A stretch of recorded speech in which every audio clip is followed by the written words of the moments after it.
Good evening. I'm Tomiko Brown-Nagin, Dean of the Harvard Radcliffe Institute, and it's my pleasure to welcome you to our virtual reimagining of our annual gender conference. As many of you know, we had originally planned for a much larger version of this program to take place over 2 days in April 2020, before the pandemic forced us to postpone. I'm thrilled we're finally able to gather tonight and tomorrow, albeit virtually, to explore some of the important themes of the original conference, which was titled Sexual Rights and Wrongs, Global Perspectives. I'd like to begin by expressing my gratitude to everyone who made this program possible, especially the members of our planning committee and our distinguished speakers. My sincere thanks go to Durba Mitra, Assistant Professor of Studies of Women, Gender, and Sexuality at Harvard, and a former Carol K. Forsheimer Assistant Professor here at Radcliffe, for her considerable work planning the original conference and adapting it to this new format. I also want to thank Rebecca Wasserman, Executive Director of Academic Ventures and Engagement, Jessica Vicklin, Director of Events, and their outstanding teams. And of course, I want to thank the members of the Radcliffe Institute Leadership Society and all our annual donors, whose support keeps Radcliffe programming free and open to the public. I also gratefully acknowledge the Perrin Moorhead Grayson and Bronze Grayson Dean's Leadership Fund for Academic Ventures, which is supporting this event. Tonight, for our keynote session, we're joined by the celebrated poet and novelist Ocean Vuong.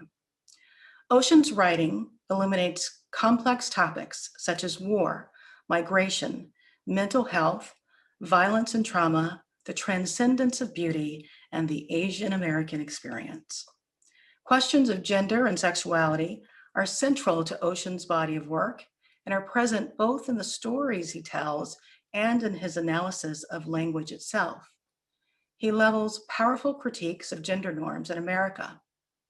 Ocean links this nation's expansionist past to contemporary hegemonic masculinity and what he calls a lexicon of conquest.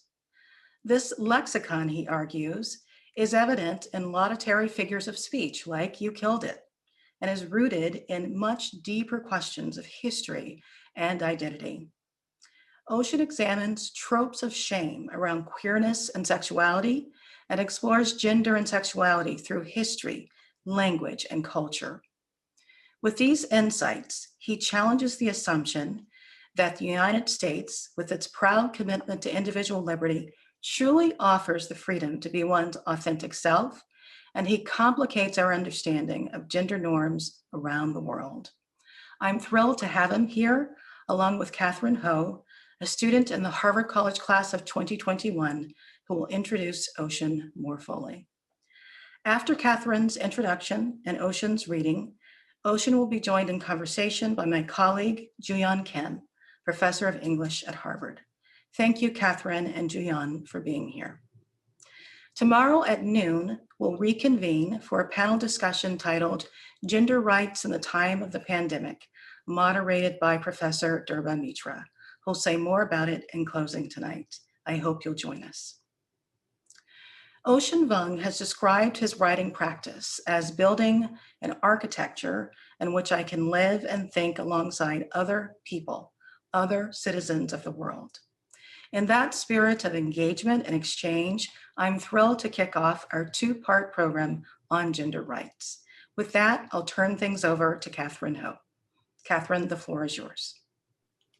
Thank you so much. It is my honor to introduce Professors Juyeon Kim and Ocean Vuong. Professor Juyeon Kim received her BA in English from Yale and her PhD in Modern Thought and Literature from Stanford. Now, as Professor of English at Harvard, she researches and teaches on Asian American literature and performance, modern and contemporary American theater and drama, and cross-racial and intercultural performance.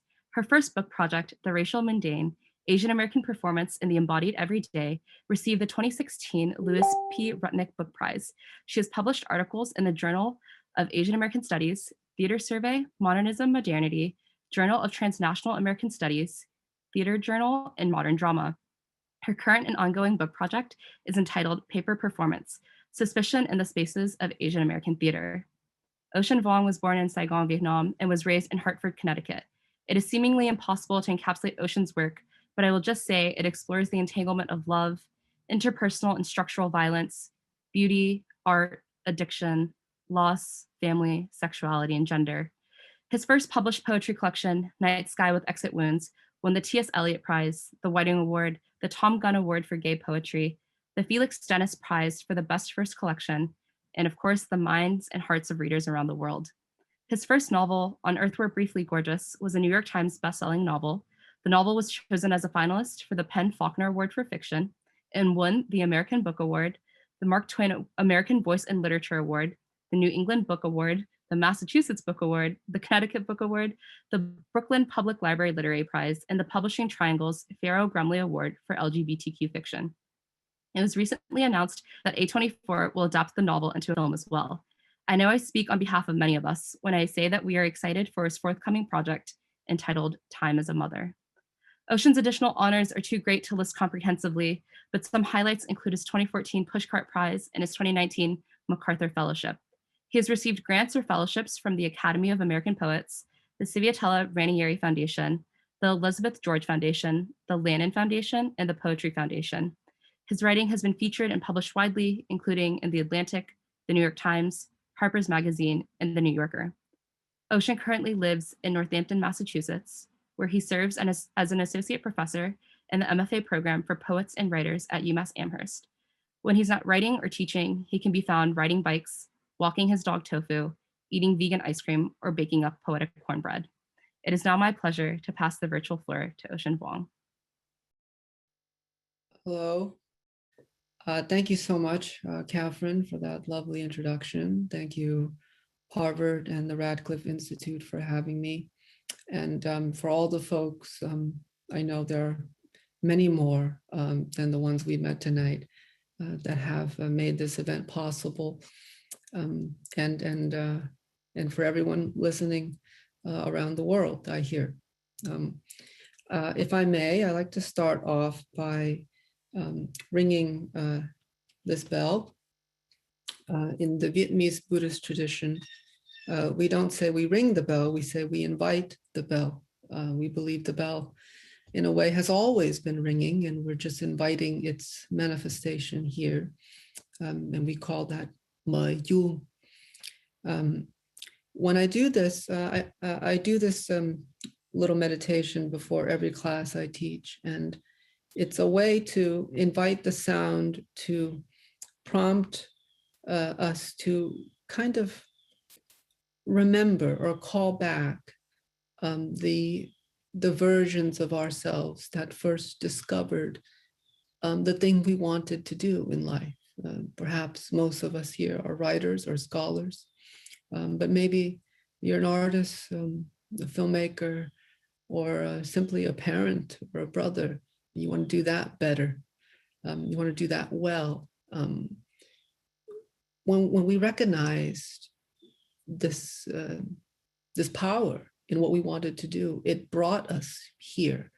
We made so many sacrifices without knowing what a CV is, without knowing what a career looks like, without knowing what publication or the material means to make these things manifest.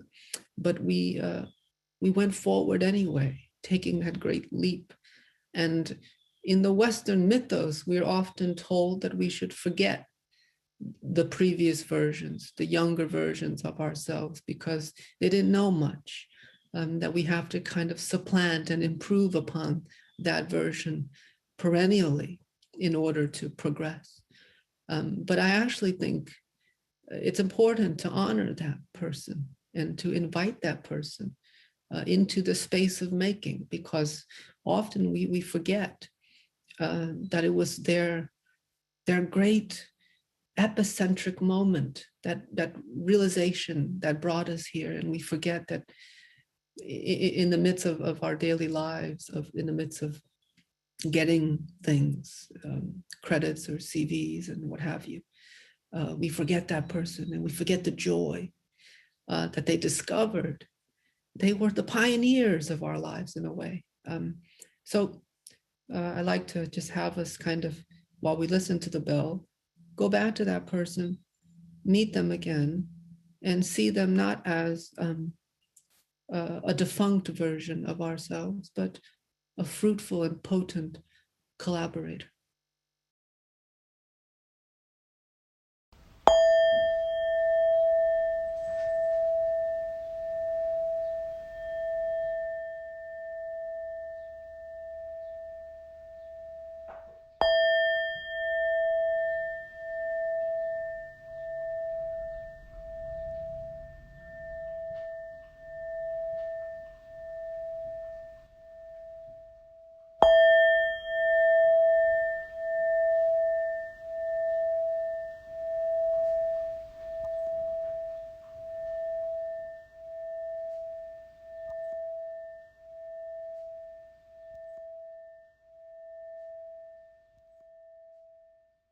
Wonderful. Thank you for indulging me there. I'll start off by reading a couple pieces from the novel. This short moment, as some of you might know, the whole novel is an epistle to the speaker's mother. And this short vignette is a sort of portrait of the Vietnamese American nail salon, where so much life and beauty and even death occurs.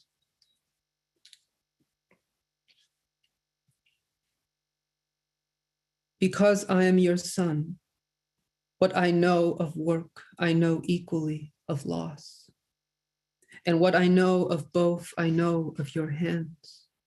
Their once supple contours I've never felt, the palms already calloused and blistered long before I was born, then ruined further from 3 decades in factories and nail salons. Your hands are hideous, and I hate everything that made them that way. I hate how they are the wreck and reckoning of a dream. How you'd come home night after night, plop down on the couch and fall asleep inside a minute. I'd come back with your glass of water and you'd already be snoring, your hands in your lap like 2 partially scaled fish. What I know is that the nail salon is more than a place of work and workshop for beauty. It is also a place where our children are raised, a number of whom, like cousin Victor, will get asthma from years of breathing the noxious fumes into their still developing lungs. The salon is also a kitchen where, in the back rooms, our women squat on the floor over huge woks that pop and sizzle over electric burners. Cauldrons of pho simmer and steam up the cramped spaces with aromas of cloves, cinnamon, ginger, mint, and cardamom, mixing with formaldehyde, toluene, acetone, pine sol, and bleach. A place where folklore, rumors, tall tales, and jokes from the old country are told, expanded, laughter erupting in back rooms the size of rich people's closets, then quickly lulled into an eerie, untouched quiet.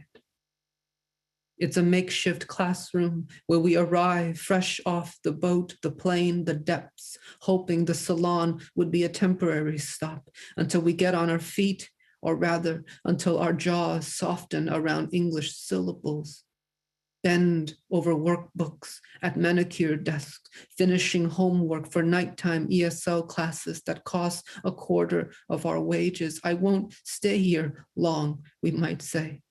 I'll get a job real soon, but more often than not, sometimes within months, even weeks, we will walk back into the shop, heads lowered, our manicure drills inside paper bags tucked under our arms, and ask for our jobs back. And often the owner, out of pity or understanding or both, will simply nod at an empty desk, for there is always an empty desk.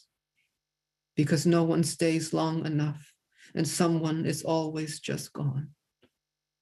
Because there are no salaries, healthcare, or contracts. The body being the only material to work with and work from.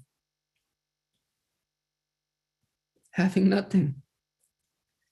It becomes its own contract, a testimony of presence. We will do this for decades until our lungs can no longer breathe without swelling, our livers hardening with chemicals, our joints brittle and inflamed from arthritis, stringing together a kind of life. A new immigrant within 2 years will come to know that the salon is, in the end, a place where dreams become the calcified knowledge of what it means to be awake in American bones, with or without citizenship, aching, toxic, and underpaid. I hate and love your battered hands for what they can never be.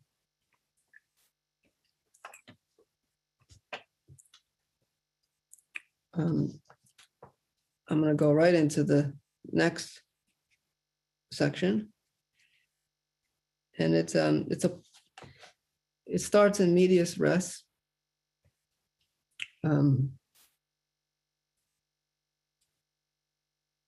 it's a little portrait of the cost of mental health on these refugee women who still carry their histories with them, even as they try to raise their children.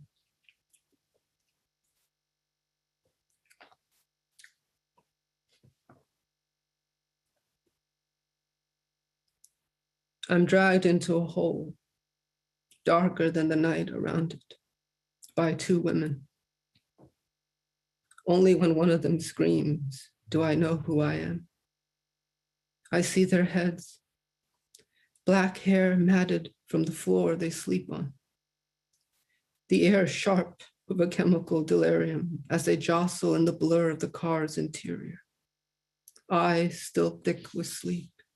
I make out the shapes, a headrest, a felt monkey the size of a thumb swinging from the rear view, a piece of metal shining, then gone. The car pews out of the driveway, and I can tell from the smell of acetone and nail polish that it's your tan and rust Toyota. You and Grandma Lon are in the front, clamoring for something that won't show itself.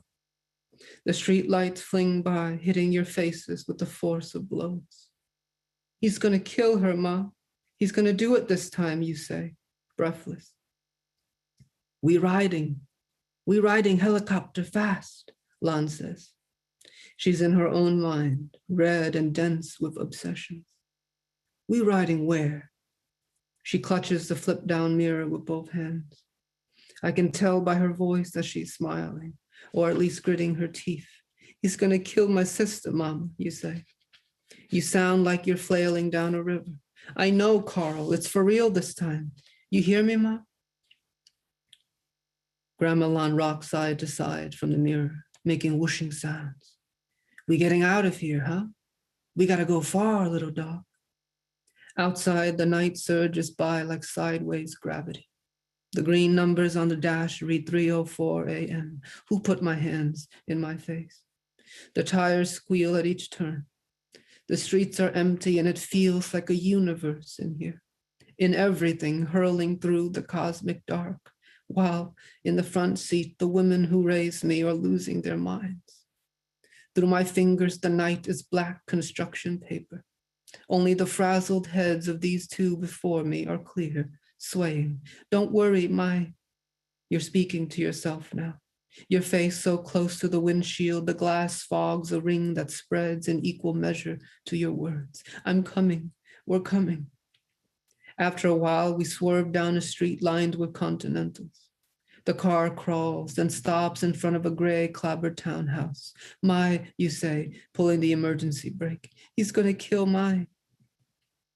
Lon, who all this time had been shaking her head, stops, as if the words have finally touched a little button inside her. What? Who killed who? Who died this time? Both of you stay in the car, you say. You unbuckle your belt, leap out, and shuffle toward the house, the door left open behind you. There's a story Lon would tell of Lady Q, the mythical woman warrior who led an army of men and repelled the Chinese invasion of ancient Vietnam. I think of her seeing you, how, as legend goes, armed with 2 swords, she's flinging her yard-long breasts over her shoulders and cut down the invaders by the dozens. How it was always a woman who saved us. Who die now? Lan swings around. Her face, made stark by the overhead light, ripples with this new knowledge. Who gonna die, little dog? She flips her hand back and forth, as if opening a locked door to indicate emptiness. Somebody kill you? For what? But I'm not listening.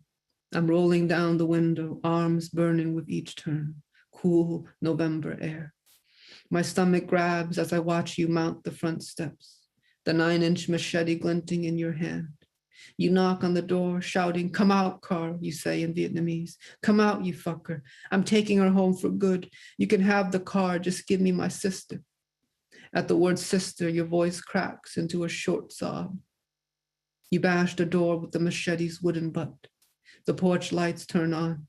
Your pink nightgown suddenly green under the fluorescent. The door opens, you step back. A man appears. He half lunges from the doorway as you backpedal down the steps, the blade locked at your side as if pinned in place. "He has a gun," Lan whisper shouts from the car, now lucid. "Rose, it's a shotgun. It shoots 2 eaters at once. They eat your lungs inside out. Little dog, tell her." Your hands float over your head.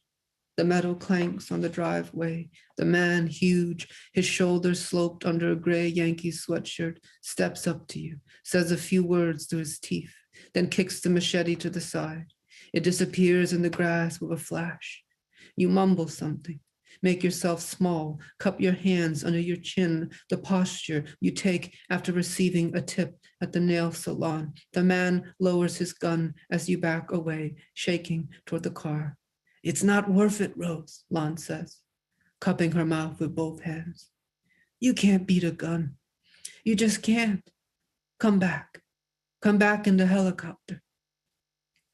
"Ma," I hear myself say. "Ma, come on." You edge slowly into the driver's seat, turn to me with a nauseous stare. There's a long silence. I think you're about to laugh, but then your eyes fill. So I turn away to the man carefully watching us, hand on his hip, the gun clamped between his armpit, pointed at the ground.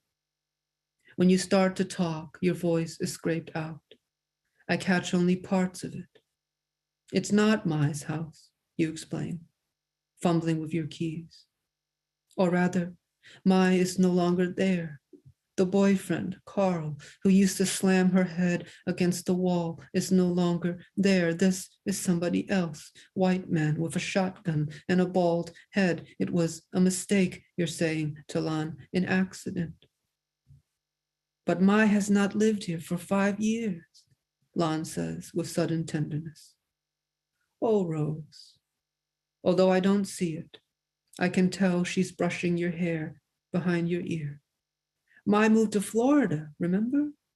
To open her own salon. Lan is poised, her shoulders relaxed. Someone else has stepped inside her and started moving her limbs, her lips. "We go home now. You need sleep, Rose." The engine starts. The car lurches into a U-turn. As we pull away from the porch, a boy, no older than I am, points a toy pistol at us. The gun jumps and his mouth makes blasting noises. His father turns to yell at him. He shoots once, 2 more times. From the window of my helicopter, I look at him. I look him dead in the eyes and do what you do. I refuse to die.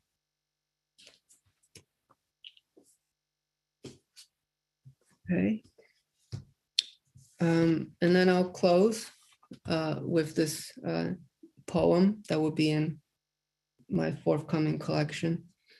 It used to be called Not Even This, and then I renamed it Not Even, because I like the double entendre. I'll take a double entendre when I can get it. All my life, I wanted to start a poem with the word hey. And can't believe it took me 12 years to do it, but here we are. Hey, I used to be a fag. Now I'm a checkbox. The pen tip jabbed in my back. I feel the mark of progress. I will not dance alone in the municipal graveyard at midnight, blasting sad songs on my phone for nothing. I promise you, I was here. I felt things that made death so large, it was indistinguishable from air. And I went on destroying inside it like wind in a storm. The way Little Peep says, I'll be back in the morning when you know how it ends. The way I kept dancing when the song was over because it freed me. The way the street light blinks twice before waking up for its night shift, like we do. The way we look up and whisper sorry to each other, the boy and I, when there's teeth. When there's always teeth, on purpose. When I threw myself into gravity and made it work, ha. I made it out by the skin of my griefs. I used to be a fag, now I'm lit, ha. Once, at a party set on a rooftop in Brooklyn for an artsy vibe, a young woman sipping her drink says, "You're so lucky. You're gay, plus you get to write about war and stuff. I'm just white." Pause. I got nothing. Laughter, glasses clinking. Because everyone knows yellow pain pressed into American letters turns to gold. Our sorrow, Midas touched, napalm with a rainbow afterglow. Unlike feelings, blood gets realer when you feel it. I'm trying to be real, but it costs so much. They say the earth spins, and that's why we fall. But everyone knows it's the music. It's been proven difficult to dance to machine gun fire. Still, my people made a rhythm this way. Away, my people so still in the photographs as corpses. My failure was that I got used to this. I looked at us mangled under the time photographer's shadow and stopped thinking, get up, get up. I saw the graveyard steam in the pinkish dawn and knew the dead were still breathing. Ha. If they come for me, take me out. What if it wasn't the crash that made me, but the debris? What if it was meant this way? The mother, the lexicon, the line of cocaine on the mohawked boy's collarbone in an East Village sublet in 2007. What's wrong with me, Doc? There must be a pill for this. Because the fairy tales were right. You'll need magic to make it out of here. Long ago, in another life, on an Amtrak through Iowa, I saw for a few blurred seconds a man standing in the middle of a field of winter grass, hands at his side, back to me, all of him stopped there, save for his hair scraped by low wind. When the countryside resumed its wash of gray wheat, tractors, gutted barns, black sycamores and herdless pastures, I started to cry. I put my copy of Didion's The White Album down and folded a new dark around my head. The woman beside me stroked my back, saying in a Midwestern accent that wobbled with tenderness, "Go on, son, you get that out now. No shame in breaking open. You get that out and I'll fetch us some tea." which made me lose it even more. She came back with Lipton in paper cups, her eyes nowhere blue and there. She was silent all the way to Missoula, where she got off and said, patting my knee, God is good, God is good. I can say it was gorgeous now, my harm, because it belonged to no one else. To be a dam for damage. My shittiness will not enter the world, I thought, and quickly became my own hero. Do you know how many hours I've wasted watching straight boys play video games? Enough. Time is a mother. Lest we forget, a morgue is also a community center. In my language, the one I recall now only by closing my eyes, the word for love is ill, and the word for weakness is ill. How you say what you mean changes what you say. Some call this prayer. I call it watch your mouth. Rose, I whispered, as they zipped my mother in her body bag. Get out of there. Your plants are dying. Enough is enough. Body, doorway that you are. Be more than what I'll pass through. Stillness, that's what it was. The man in the field in the red sweater. He was so still, he became somehow more true, like a knife wound in a landscape painting. Like him, I caved. I caved and decided it will be joy from now on. Then everything opened. The lights blazed around me into a white weather, and I was lifted, wet and bloody, out of my mother, into the world, screaming, and enough. Thank you. And if I may invite Professor Kim to join us in conversation.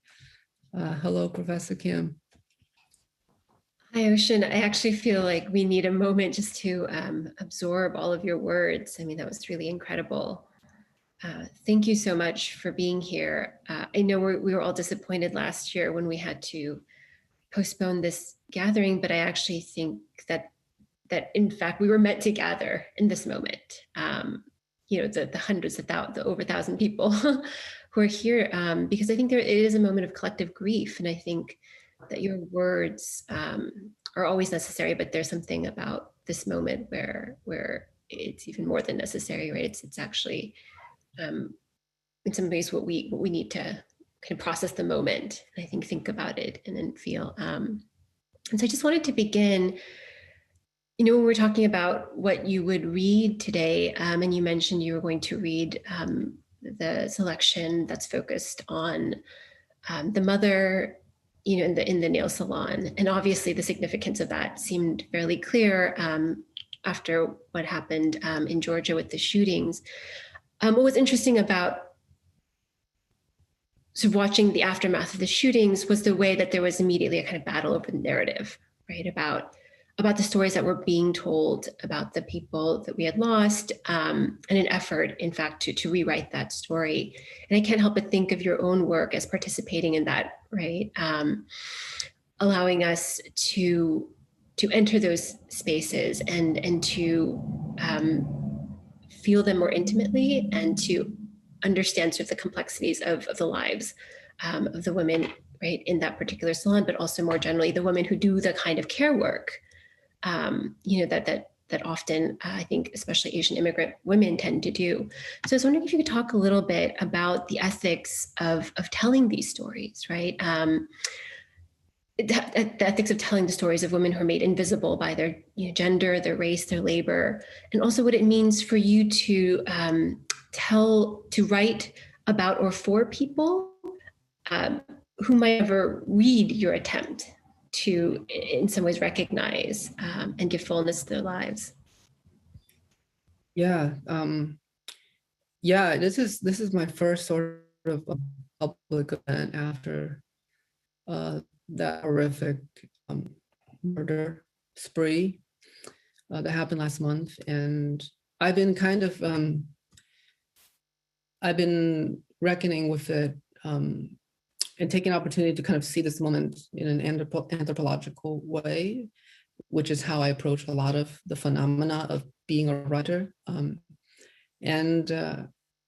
there's been my inbox is full of invitations to be on TV, radio, and just quote unquote speak, and I've been turning away from all of it.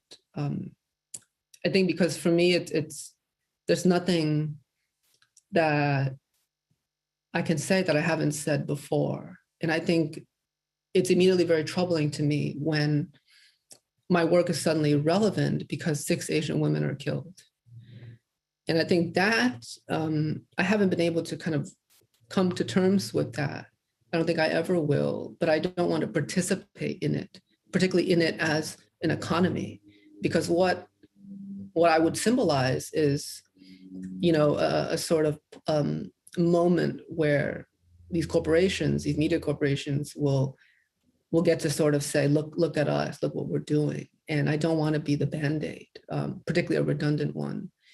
And I'm really struggling with even this idea that reading, right? Because adjacent to all this is also a lot of lists, right? Around reading to understand Asian Americanness. And there's a lot of that. Some of these lists even say, to better understand the Asian American experience, read these books. And the reality is that the women who work in many of these positions, many of them in my family, some of them still are, like my aunt works in a massage parlor right now in California. As far as, as well as many other, service industries, and like you said, care.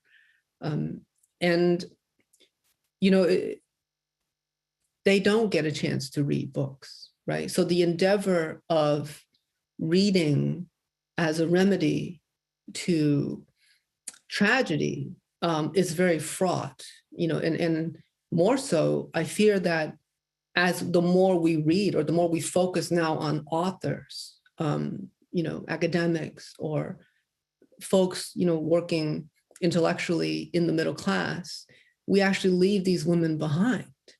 As we read, we quickly move away from them. And I could tell you that a lot of these shifts, I grew up in these salons answering the phones, and you wake up at 7 a.m, you take care of your needs, you eat, you get there at 8, you open the salon, you clean everything, and then you're there until 8 p.m. And if a customer walks in at 7:59, you do that customer, and that's 45 minutes per pedicure, an hour for a massage. And before you know it, it's 9:30. And sometimes you're home at 10, because the service, the industry of service is that you have to be available when other people are done with their day. So you have to work through someone else's off hours, right? When people get off of work, they come to you to tend to themselves. And you have to care through all of that. And so, reading, I learned quickly is essentially a middle class luxury. To read a book takes 6, 7, 8 hours, sometimes more. To write, certainly even more so. So it's fraught for me, and I think it falls under this this Victorian humanist credo of trying to preserve a people's, or to defend against colonialism and pillaging, by justifying that these people are worthy of their life because they are capable of art or music, when it should be that they should not be killed because they're people.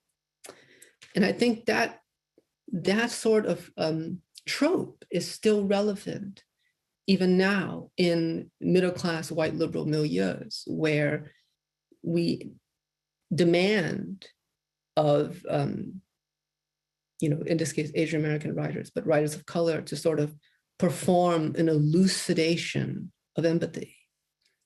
When the question should be, why shouldn't empathy be there to begin with? Why must there be a reading list to value Asian lives? Why must there be so much ink? Why must there be so much work? And I think when we think about empathy, I think of Glissant. He talks about this sort of arrow-like maneuver of colonialism.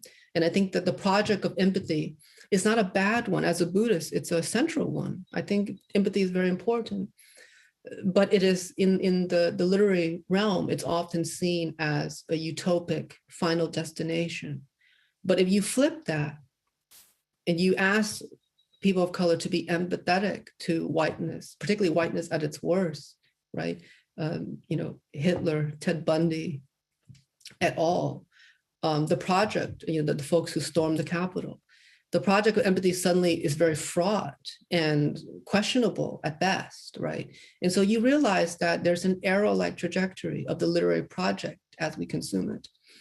And I think it's important to question why we are so invested in narratives in order to garner empathy only, and empathy for whom? That's important as well. And again, I think empathy is very important, but it's not the panacea that is often prescribed when picking up a book, when making a list. And so it's all very complicated. And I've been kind of, holding myself back because I don't want to just go on a show and get a speaking fee and then get book sales because, 6 Asian women, are now gone. Thank you for that. I think you to think a little bit more about what you said, which is, I think, really powerful. And I think really highlights actually a tension that you bring up quite frequently in your work, right? When you even begin the novel with this idea that every word you write, not every word that you write, but every word that the speaker or narrator writes to the mother, right, is like a step away or beyond. I think that conflict, right, over the ethics of writing and what reading and writing even mean becomes very clear. I was actually thinking through that in reading your work, there is a question of audience, and there's one mode of reading, which is reading to understand somebody or to empathize with a group, right? Which is kind of what the reading list might be doing. And I imagine, though, for other readers, though, the experience is actually not about empathy, but about a kind of deep intimacy, right? Whether or not you have these exact experiences.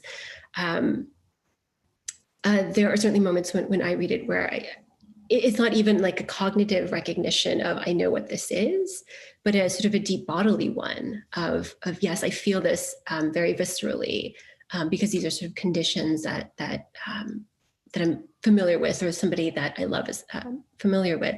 And so I was wondering if you talk about how you think about the audience of your work, and even in relation to, a novel that is written in the epistolatory style, right? But to somebody who will likely never read it. How much does the thinking about the significance of reading and writing play into your sense of sort of who's on the other side, right? Whether of that arrow or of that letter? Yeah, absolutely. And I think the arrow is I think Glissant prescribes it particularly to whiteness and colonialism. And I think that's not the only way, right? And there is a dichotomy between a cultural repurposing of a text and authorial intent, right? There is a huge dichotomy. And for myself, I was richly inspired by Toni Morrison, where she says, I know my work will be read mostly in America by white folks, right, in the middle class. It might even be read by folks in Russia or Europe, but I am writing for Black girls. And that was so valuable to me when Morrison said that, because I realized that authorial intent is one of the only things we can control as writers. And if we forego that, if we appease or answer to or write in order to supplicate any other gaze other than our own, then we've lost ourselves. We've lost a portion of our agency. And I think I tell my students this, I said, you know, there's not a lot of absolute freedoms in our world. We're bounded by the laws of gravity, by logistics. We're bounded by, you know, that our tax money goes to horrible things, right? Like creating weapons and starting wars ad infinitum. But when you arrive at the page, you know, that's the rare moment where I get you at your most idiosyncratic self. The page is the fingerprint of a selfhood articulated via language. And to lose that would be such a great grief. And so, you know, for me, I don't know if there's so much of an audience when I write, but I try to write perhaps to the more terrified versions of myself, which is to say, when I'm speaking in my work, I'm speaking to an Asian American subject. And I thought, if I'm doing that anyway, why not create the epistle where anyone who's reading this work would have to eavesdrop on, you know, these two Asian Americans communicating with each other. That's the setup. Of course, you know, the premise is that this is still steeped with artifice, right? It's not an actual letter. It's a novel edited 12 times. And so this conversation is actually having its life on a stage. And so, you know, I think that was what excited me about the novel form, because I knew that, you know, many people are looking over my shoulder, or eavesdropping on this conversation. And I wanted to have the book kind of collapse into an artist statement of Asian American making.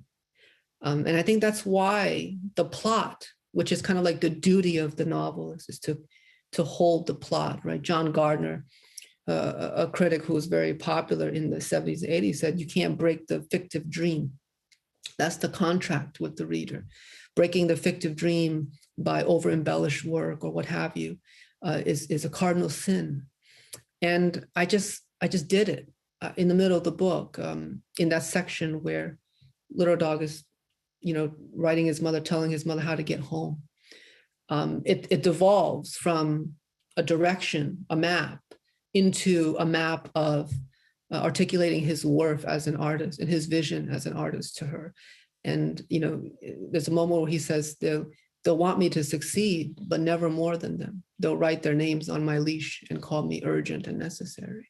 And I think I just wanted to speak to, from one Asian American to another, and really have the novel question the role of and the ethics of what is a story when we attempt to tell it. That questing, that thesis is still up for grabs. It's still on its way, right? Glissant, you know, who inspires me a lot, talks about Caribbean identity as beginning with creolization of ethnicity, but also of language. And I think Asian American diasporic movements are also a sort of creolization. And, you know, it's important to me that the novel does not move like an arrow, that it's more like a series of debris touching, you know, ever slightly one another. I thought there was sort of a really beautiful visualization of that too in the moments towards the end when it sort of breaks into verse. And we tend to think of kind of poetry as more rarefied, as kind of more discreet. But I thought that in inserting that section into a novel, you can kind of, you get the sense of this sort of, like the debris, this kind of falling apart. I know that there are a million questions that other people want to ask, but I just wanted to bring up one more topic based on what you've mentioned so far. But the idea of, you know, turning yellow paint into gold, right? Or linking that up to what you just said about about that scene where, little dog is thinking like, I know sort of what people want from me. I know the way that I will be, I know the way that I will be framed as a writer. And I just wanted to hear more about how you, in fact, again, navigate another kind of tension or contradiction or kind of an ethical quandary. When you talk about yellow pain being turned into gold from your new poem, I was thinking about what you had written earlier in terms of violence and beauty. And, to say at the end of the novel, well, we weren't born from war, we were born from beauty. And sort of inverting the way that we think about the relationship between beauty and violence as it works out in the novel. But I am curious to hear, and I think that this actually relates to a few of the questions that are coming up in the chat. There is one version, right, of Asian American writing, or even of Asian American activism, which is about pain and violence, right? We get together, we say we're Asian American when Vincent Chin is beaten to death, or, we rally as Asian Americans when 6 women in Atlanta are killed. And there is a kind of power in that. And yet it's always tied to a sense, I think, a kind of conflicted sense of we're sort of deriving a kind of a beauty of solidarity from incredible pain and violence. And so as a writer, I'm really curious to hear just how you negotiate that, right? And how do you ensure that even as other people might want to turn yellow pain into gold, that in fact, the project that you want to carry out, right? Thinking about writing spatially, thinking about sort of, I think you talk about like the preservation of bodies, right? In your words, how do you keep that mission going, even as you're dealing obviously with these expectations and assumptions about what you're doing? Yeah, that's a central question and I think I'll be thinking about that for the rest of my life. And when I first arrived in New York, I dropped out of business school and I decided to be a writer. This is back in about 2007. And right away, I was kind of catching up to the conversation amongst Asian American writers who are much older than I. And I was really discouraged with kind of what I was hearing. And I think it was because I came from such a different milieu. I was coming from, literally poverty. Like, my family makes each one, when I helped them do their taxes, they made $12,000 a year. And I looked at my mother and said, how did you make this happen? It was like a magic trick. Like, how did you, raise a family on $12,000 a year? And so the conversation was, when I was having it, there were folks who were trying to turn away from diasporic writing. And they said it very smugly, right? It was almost like, oh, you're still writing about boat people? Oh no, I'm writing about Mars, right? And there was a kind of sort of smugness in transcending historical artifacts, a historical subject. And there was the smugness came out of, this sort of triumph of finally eliding white expectations of performing pain. And so I understood it. It made a lot of sense to me, where it was now Asian American writers were going to write whatever they wanted. And so a few folks really turned their back, but they also saw the writing of historical subjects as almost remedial, right? Oh, you're still doing that, right? You're still stuck in the mud while we're on a rocket ship. And when I saw that, it was such an easy dichotomy. It was such an easy binary for me that I just didn't trust it. It didn't look like winning to me, to say that I'm so defiant against the white gaze that I will then turn away from so much of myself and what made me. I won't write about the things that are actually informing my life. And these writers were informed by diaspora, but they didn't want to look like it.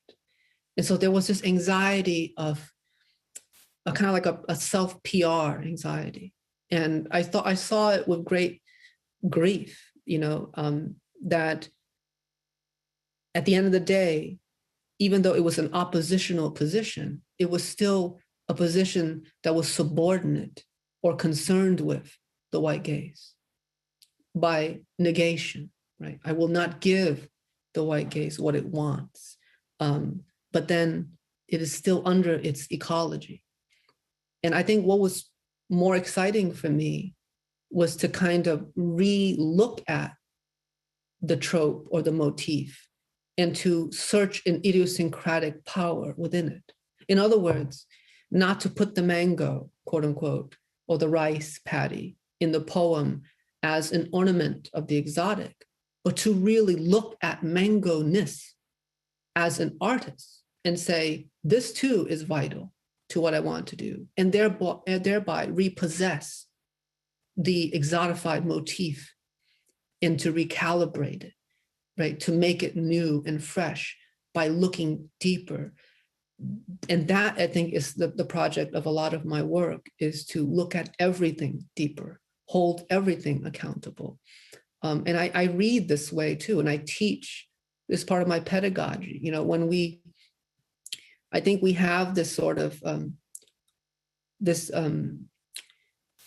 tired tradition of teaching best American XYZ or best modernist, right? So the syllabus becomes a celebration, often a forced celebration, when in fact it should be a thorough investigation. And so I think when I recalibrated how I approach subjects, I did not want to be hindered. I did not want to be denied my curiosity. That felt more powerful to me than to present myself in a certain way. And that's because I had no community at first. I was coming from just, folks who didn't read. So it just felt very bizarre for me, where a lot of my peers were suddenly so concerned with self-image, how they came off. And I can't knock that, because I think, Du Bois tells us that the double consciousness is very real. And often we police ourselves, even beyond our means, right? And that's the power of white supremacy. It's pervasive. It's a kind of gravity. But it just felt so silly to me. And I felt if I truly want to be as agent rich and to possess my abilities as a writer, if I was really worth my salt as a writer, I could not deny myself. I wanted the same freedom that Jonathan Franzen has when he decides to write about anything. And so for me, I wanted to write about diaspora if it's important to me. I want to write about Connecticut. And I struggled, in publishers' meetings with this book. A common thing that editors told me, pick a subject. You got 5 too many here. And there were so many Asian American and Black and Latinx and women writers before me who had to survive that answer, that question. Toni Morrison, Baldwin, Maxine Hong Kingston, Carlos Bolosan. So many people had to survive that question that I did not want to choose. I did not want to limit and amputate my curiosity. And so I wanted everything to be available to, in a way, democratize that. And that was the only way to reclaim a hyper-politicized position into an idiosyncratic one, was to have everything be seen as perspicaciously as possible through the medium of language and further the novel.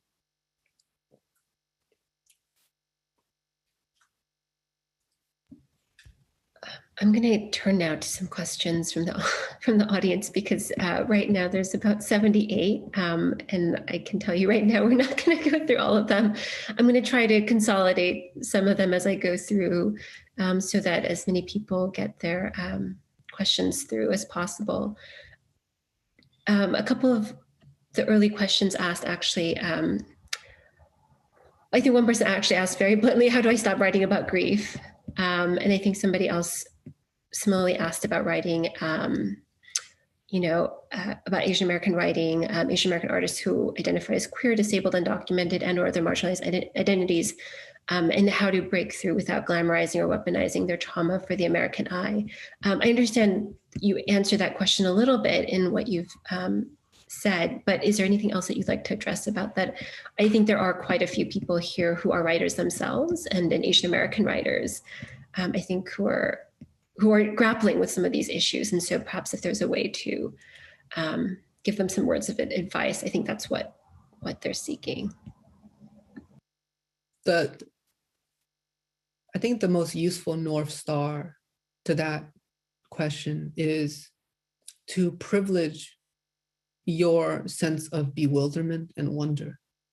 It sounds very like kind of new agey, but I think it's actually very, very important, because when you privilege your sense of wonder as a subject, you're questing, you're seeing your work as a way to quest forward, right? I think, one of my heroes, Reginald Shepard, a poet who is severely underread these days, who passed away after years of, living with AIDS in 2008, wrote this essay in his essay book, Orpheus in the Bronx. And he says,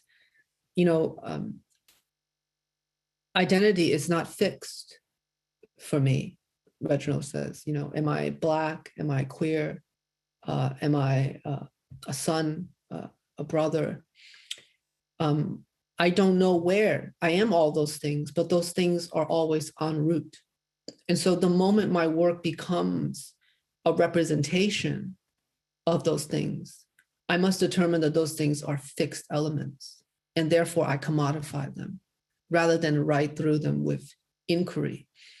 And I think it was such an incredible moment for me, because it's exactly, what I think about is that when you start to see yourself as a finished subject, if you say that, I have this thing and I have to turn it into something that can be consumed. Now that's going to happen in the book anyway, right? The book is an artifact in capitalism.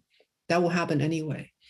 But it would be such a great loss to have it done twice through the project of composition. And I think when you privilege your curiosity and your questions, what you're writing towards is the unknown. And so you constantly nourish and surprise yourself with where you're going. And so you're not, upholding someone else's agenda. It's easier said than done, because as soon as you stand before the white page, you're going to have, hundreds of folks standing right here, all shouting at you at once. Everyone, that dude in your workshop 5 years ago, your thesis advisor, your mentor, your heroes, your parents, they're all going to be there. But, as soon as you start working, and as soon as you start privileging your questions, like really genuine, like, what do I not know? And how do I go forward that? And for me, my question in a lot of my work, but particularly in Unearth, was what was the use of joy in the aftermath of violence? What was the use? How do I answer that well? How do I answer that honestly? And so when you're confronted with such a potent question, you quickly forget those voices. You quickly forget this idea of a white gaze, because it's so small compared to what you're heading towards. You're heading towards this horizon that only you can answer, or only you can come close to. And so those things, they become so abstract and minute, because your questions are so much bigger than that. And as soon as you start writing towards that, you realize all these people start walking out the room.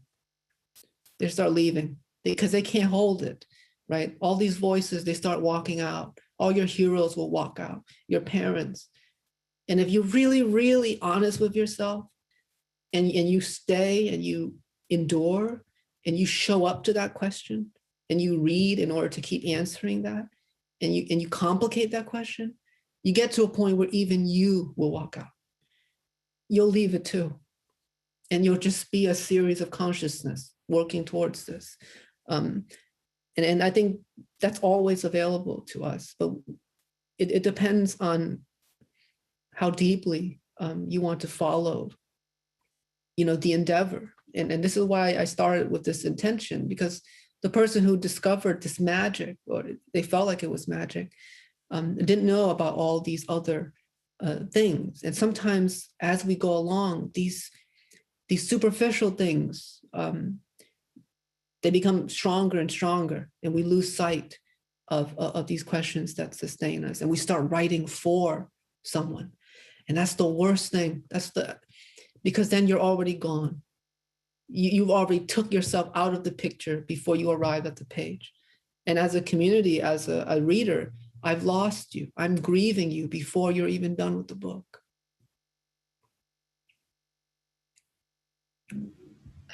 There were, again, I'm going to try to consolidate some of these questions. First, I want to say I think there were also a lot of questions, specifically coming from Asian and Asian American, I think, audience members who just wanted to reiterate, I think wanted to just share some of the experiences and the way that your work has resonated with them. So I just want to recognize that. There were also questions about, actually, since we're talking about care, I would say that a few of the questions were actually circling around the question of actually how you care for yourself. I think actually people in the audience are kind of concerned about that, especially writing about, about trauma, about violence, and we're sort of discussing some of this. What are the ways, and actually as a writer who gives in the writing, right? How I think people just wanted to hear more about how you in fact care for yourself, and what I think, as someone put it, writing gives you. I know that you touched on some of this, but I'm still figuring it out. I think I'm still surrounded by, in a sense, by my family, lovingly, but my family are still beauty salon workers, factory workers. And so, compared, and that's still kind of where it's informed so much of my thinking and my life, that compared to them, what I'm doing is so luxurious. This talk, to me, and I don't mean this in a very glib or coy way, this feels like care to me, because I'm doing something with intention. I'm making use of the things I've learned, and I don't, hold back any knowledge. And so this doesn't feel like necessarily labor to me, compared to the labor that even, as a younger person, I did to sustain my life and my family. So I don't have much to complain, or I don't see anything antithetical to care in my daily life, because as a Buddhist, it's not about what is happening, right? So part of Buddhist philosophy is that we don't, it's not, we don't want to answer, how are you doing? Or did you have a good day, by saying, naming the things that happened to you. Oh, I had a good day because I had a nice lunch. Or, I had a good meeting with an editor and we made a lot of progress on a manuscript. I had a good day because it was sunny and I went for a bike ride, right? Those are things that, happen to us. And if our joy are dependent on activities, then that's like, putting all your stake on weather. You lose all agency, you lose all control. If you have to depend on the weather to be happy. And at times, the world cuts you down, and that happens as well. And, for me, I just kind of recenter myself, meditate, do my chanting, lay in the dark. That's an incredible activity for me. Laying in the dark with a weighted blanket. Some of my biggest, solutions for creative work, but also, my life happens by lying horizontal on the floor, in the dark. And I don't know, maybe it's because that was such a comfortable space for me as a child of as a refugee and having been raised by Vietnamese women. We all slept on the floor together for the first 10 years of my life. My grandmother, my aunts, my mother, we would sleep on the floor in Hartford on a blanket. And so that was a wonderful space for me. And it's still a comforting space. I'm always with those I love when I'm on the floor. And so I think as a metaphor also, I'm most useful to myself when I'm kind of asking, now what, right? Or I have to say, how do I get off the floor?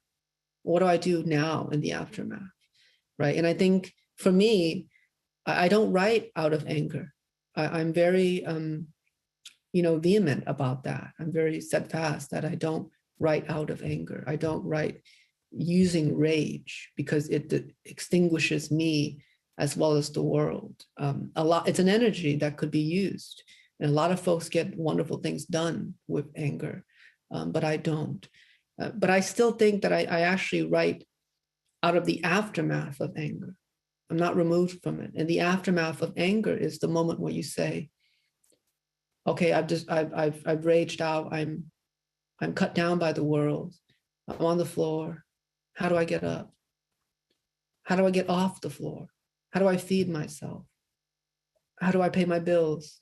Who do I call, right? And what that looks like is care.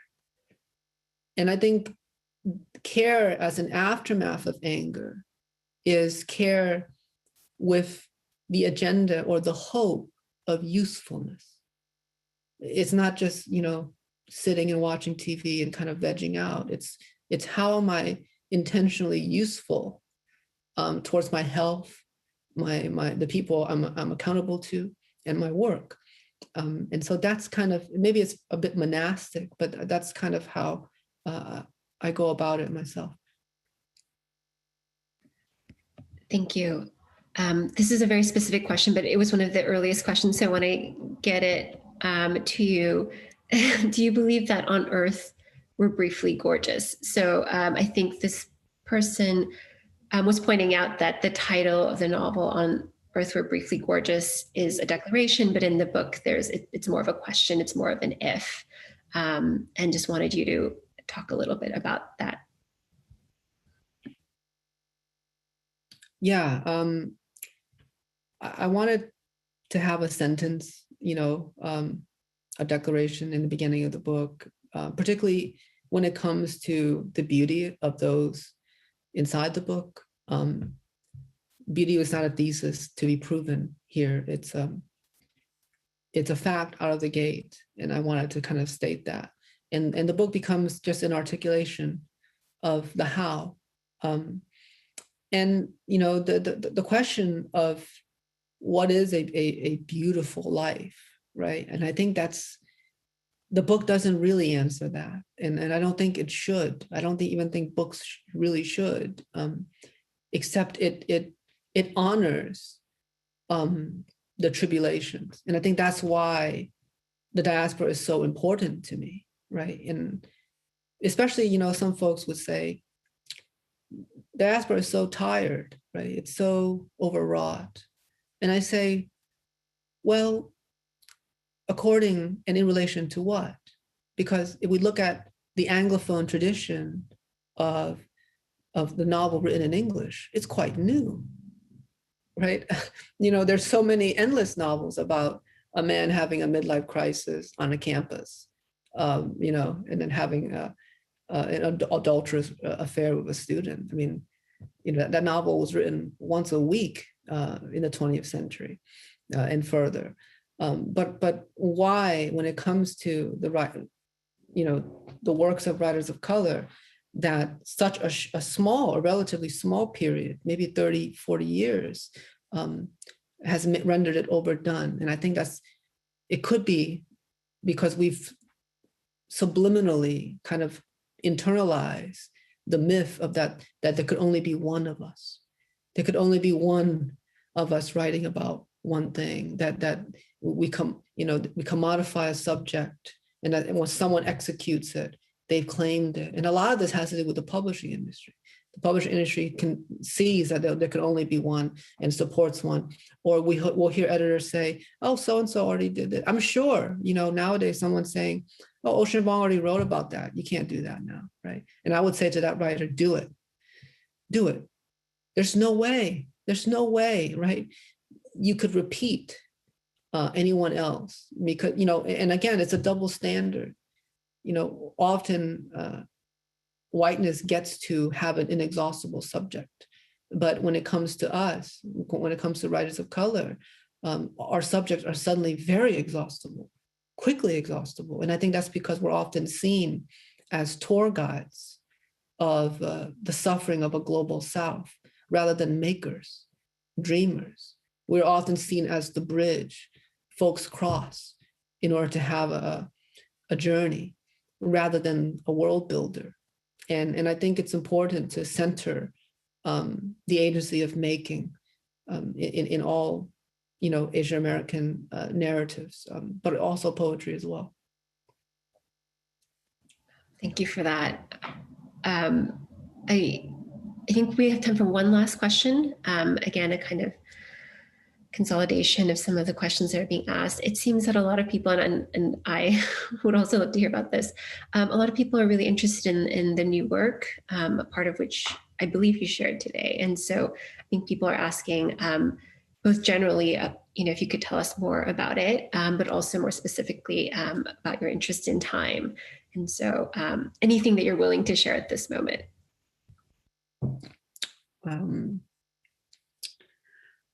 I was surprised that I had a book. It was a pleasant surprise, and I don't know. It's hard to talk about a thing when it's still close to me, but I don't know. I think every writer says this, but I really think it's my best work. I'm really, really proud of it. Can I say that? It took me so long to really say that, and I don't think I can even say that for my first collection. I felt just kind of really inadequate when I handed in Night Sky with Exit Wounds.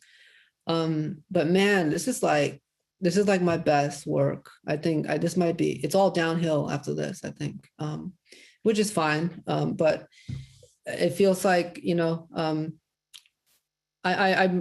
catch up to your development as a writer if you're lucky. And then often when it comes time to publication, you're like, oh, I grew a little more, or I understand this line a little better. And then it's already calcified, fossilized in a way, and you kind of carry on, hopefully. But this is a rare moment where I feel like, wow, I'm really proud of this book. I think it's the best writing I'll ever do. And I feel really, really lucky to be able to arrive at that space, as ephemeral as it often is. But for now, man, I'm really, really excited to see what people think. But I think for the first time, I'm really, really happy with my work. I love that response. And I love that it is very different from what other writers say. But whenever you think you're hitting the downhill, I think everyone here will be on that ride with you, and perhaps not even feeling gravity. Be careful what you ask for. I'm excited for it. And thank you again so much. I spent most of the day actually re-immersing myself in the novel. And I have to say, when you talk about your writing as like a space, it actually feels like home. And so I just wanted to say how much I appreciate you and your presence here. I am now going to turn things over to Professor Durba Mitra, who will close us out. Thank you to Ocean and to Ju-Yeon Kim for these remarkable reflections today, and to you all for engaging with us in this conversation. Ocean's work, writing, his offering today has given us a moment to reflect, to hope, to inhabit a space of everyday life and mourning in our present, a mourning that we have all too often turned away from in the face of the enormous losses we have all suffered this year. Ocean says, lest we forget, the morgue is also a community center. As I speak now, I cannot help but reflect on the impossible distance, alienation, and exhaustion that defines our present. A year ago, there was to be a collective gathering in person, in a room, together, to think about what solidarity for gender and sexual rights would look like in the 21st century. A conversation among artists, activists, intellectuals, musicians, that was to reach across geographies, in particular to highlight the work of people of color here in the US and the solidarities across the global South. We were to come together in the unique and critical space of the Radcliffe Institute at Harvard University, which offers a platform for urgent conversations and continues to do so in this time of the pandemic. Today, the need for such a conversation is all the more clear. There is a crisis that we have had to confront, a crisis that is not new, but made acute by the pandemic, a crisis of care, an ongoing crisis of white supremacy. This event bears witness to the urgency of such a conversation about care labor, of marginalized lives disappeared from views, of queer living today, what it means to find a way to survive the stifling immobility that defines our present. A decade ago, the late Pakistani feminist, poet, Famida Riaz wrote in a poem, "Let us create a new lexicon." As she says, quote, "Come, let us create a new lexicon. Why should the many-hued new horizons remain distant to us and unattainable? So why not make a new lexicon? We will encounter potential, a world where you and me are equal, we and they are the same. So let us create a new lexicon." How might we dream of a new lexicon to think about sexual and gender rights in the time of pandemic? Tomorrow at 12 p.m. Eastern Time, we will host the second related event to follow today's amazing reading, Gender Rights in the Time of Pandemic, where we will think about solidarity, a new lexicon, a new language for our present and future, formed from new forms of civic participation and protest that demand life, livelihood, and citizenship, featuring Pakistani digital rights activist Nigat Dad, Africanist feminist scholar of gender and labor, Dr. Lynn Osome, and Dr. Jules Gill Peterson, a leading scholar of the life and histories of trans people. Thank you so much for joining us tonight, and please take care.